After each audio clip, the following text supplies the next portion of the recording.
Chapitre 5. Après cela, il y eut une fête des Juifs, et Jésus monta à Jérusalem. Or, à Jérusalem, près de la porte des brebis, il y a une piscine qui s'appelle en hébreu Bethesda, et qui a 5 portiques. Sous ces portiques étaient couchés un grand nombre de malades, d'aveugles, de boiteux et de paralytiques. Ils attendaient le bouillonnement de l'eau.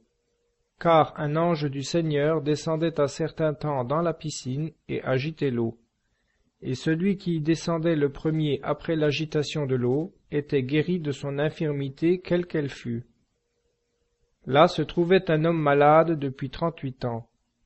Jésus l'ayant vu gisant et sachant qu'il était malade depuis longtemps, lui dit : « Veux-tu être guéri ? » Le malade lui répondit : « Seigneur, je n'ai personne pour me jeter dans la piscine dès que l'eau est agitée, et pendant que j'y vais, un autre descend avant moi. » Jésus lui dit : « Lève-toi, prends ton grabat et marche. » Et à l'instant cet homme fut guéri. Il prit son grabat et se mit à marcher. C'était un jour de sabbat. Les Juifs dirent donc à celui qui avait été guéri : « C'est le sabbat. Il ne t'est pas permis d'emporter ton grabat. » Il leur répondit : « Celui qui m'a guéri m'a dit : prends ton grabat et marche. » Ils lui demandèrent : « Qui est l'homme qui t'a dit : prends ton grabat et marche ?» Mais celui qui avait été guéri ne savait pas qui c'était, car Jésus s'était esquivé grâce à la foule qui était en cet endroit. Plus tard, Jésus le trouva dans le temple et lui dit : « Te voilà guéri. Ne pêche plus, de peur qu'il ne t'arrive quelque chose de pire. » Cet homme s'en alla et annonça aux Juifs que c'était Jésus qui l'avait guéri. C'est pourquoi ils persécutaient Jésus, parce qu'il faisait ces choses le jour du sabbat. Mais Jésus leur dit : « Mon Père agit jusqu'à présent, et moi aussi j'agis. » Sur quoi les Juifs cherchaient encore avec plus d'ardeur à le faire mourir, parce que non content de violer le sabbat, il disait encore que Dieu était son Père, se faisant égal à Dieu. Jésus reprit donc la parole et leur dit : « en vérité, je vous le dis, le Fils ne peut rien faire de lui-même, mais seulement ce qu'il voit faire au Père. Et tout ce que fait le Père, le Fils aussi le fait pareillement. Car le Père aime le Fils et lui montre tout ce qu'il fait. Et il lui montrera des œuvres plus grandes que celles-ci, qui vous jetteront dans l'étonnement.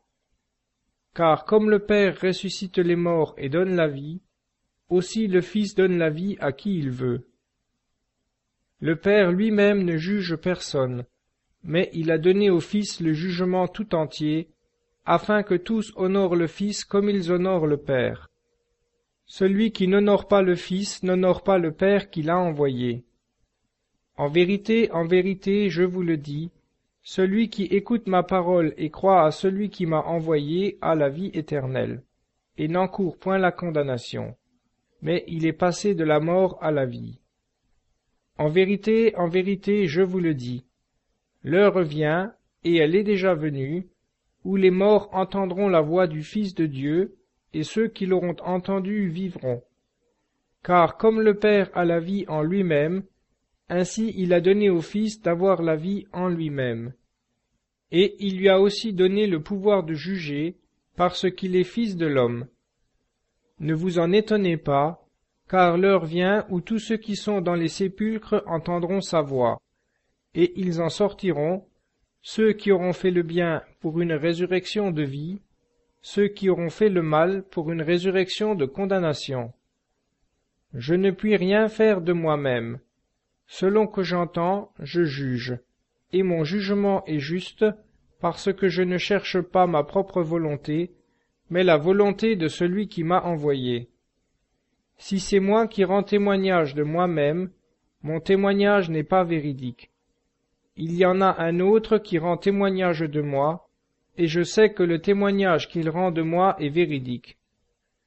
Vous avez envoyé vers Jean, et il a rendu témoignage à la vérité. Pour moi, ce n'est pas d'un homme que je reçois le témoignage, mais je dis cela afin que vous soyez sauvés. Jean était la lampe qui brûle et luit, mais vous n'avez voulu que vous réjouir un moment à sa lumière. Pour moi, j'ai un témoignage plus grand que celui de Jean, car les œuvres que le Père m'a donné d'accomplir, ces œuvres mêmes que je fais, rendent témoignage de moi, que c'est le Père qui m'a envoyé. Et le Père qui m'a envoyé a rendu lui-même témoignage de moi.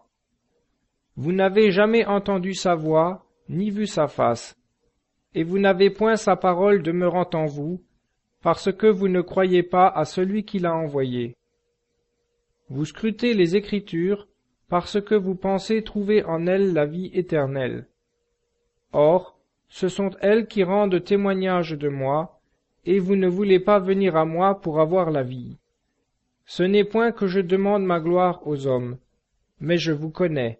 Je sais que vous n'avez pas en vous l'amour de Dieu. Je suis venu au nom de mon Père, et vous ne me recevez pas. Qu'un autre vienne en son propre nom, et vous le recevrez.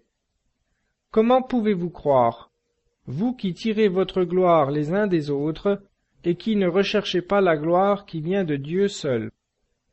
Ne pensez pas que ce soit moi qui vous accuserai devant le Père. Votre accusateur, c'est Moïse, en qui vous avez mis votre espérance.